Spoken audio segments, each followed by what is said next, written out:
I'm Marta, and welcome to my office. Most of us have these feelings. They come to us like in a big ball. They overwhelm us. So we shut down and we exit. And when we exit our body and we go numb, that's when we begin to react.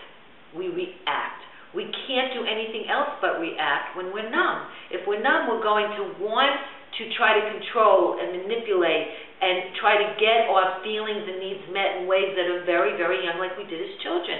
If you think about children throw tantrums. You know, they manipulate. They play one parent against the other, or they say so, or they say poor me, or they say nobody loves me, or if I don't get that, then you don't think I'm lovable. These are very, very young feelings, and they're not feelings to discount in us, because we all have a wounded child inside of us. So we need to be able to acknowledge what parts of ourselves are still reacting. So when you're with another person and they say something and you react where you attack them, or you shut down, or you say something that's very manipulative, and you can't come out and just say, I feel angry or I feel sad.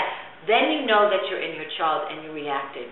And these feelings are the feelings that need to grow up, and we need to emotionally track them in our bodies. Because we can actually feel our chest tighten, our stomach tighten, butterflies, our heart pounding, our palms sweating, and we have anxiety.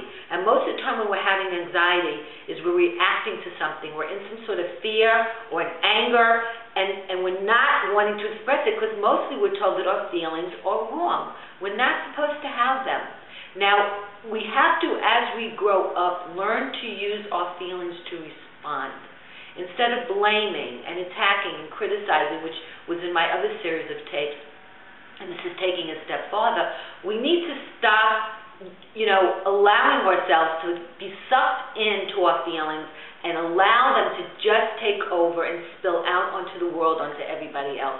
That's what children do. Children have no patience, they have no boundaries, they have no control, they say things that are extremely hurtful, that is filled with rage, uncontained rage, where it goes into a tantrum. So we need to be able to understand the reactive child emotions. And these are more of a psychological nature. They're on the surface, they're shallow, they're superficial, they're young, they're very young emotions. So if we find ourselves acting in this way, it's not to say that's bad, that's wrong. It's to take a look and say, why am I reacting to this? What is that person bringing up in me? Like there's the expression, oh, he hit a nerve, or he touched a button.